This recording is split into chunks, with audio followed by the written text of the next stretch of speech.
Peace River North. Thank you, Honourable Speaker. I'd like to thank, of course, the member for Paul River Sunshine Coast for his remarks. Just to touch on a couple of those that he raised. Going back to the Taylor Bridge, of course, it started out, they used to have monthly maintenance. It's now, a couple times a week that the bridge is closed down for maintenance. So these are things that are above and beyond natural disasters. This is a bridge that is in the final stages of its life. So it is certainly something on the forefront of all of our minds. He also mentioned about the maintenance contracts, and I'm also going to maybe take this opportunity as well to recognize the maintenance contractors around the province that do incredible work. We've just had a change in maintenance contractors, so I certainly want to thank YRB for their hard work that they've done over many years in the North Peace. And welcome Interior Roads as the new contractor as they take on the incredible challenges that we face in rural BC. But while safety of rural roads is first and foremost, I also wanted to touch briefly on the economic importance. And to quote a piece out of the BC government website, it says, and quote, "Resource roads are a highly valued part of BC's transportation network and economic development.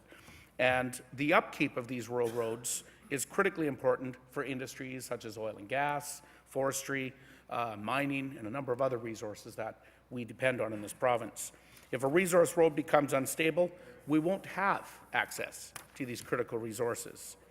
They also deserve roads that are safe for their use, which requires well-maintained as well as keeping up to current codes.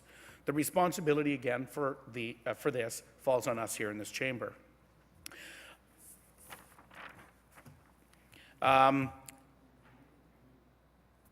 Many of us here in this province enjoy the benefits of the revenues that these industries bring to our province, both on the large scale with regards to a strong economy and the financial basis for public spending, as well as on the family level, where they provide an income for all of us to provide for our families.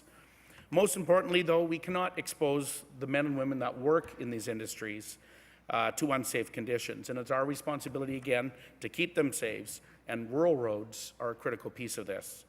So what do we do about this? Well, I think the first step is to listen to the people that use the roads the most. I know that the Peace River Regional District has come together and put out a Rural Roads in the North Peace Economic Initiative. Starting in 2018, the Regional District has been reaching out to the public, industry, stakeholders, and all affected groups in what is needed in improving the safety and the conditions of our rural roads, specifically to the Peace. In my mind, the Regional District is taking great opportunities, and I hope others follow suit. So with that, Honourable Speaker, thank you very much for the opportunity to speak on the importance of rural roads. Thank you, Member.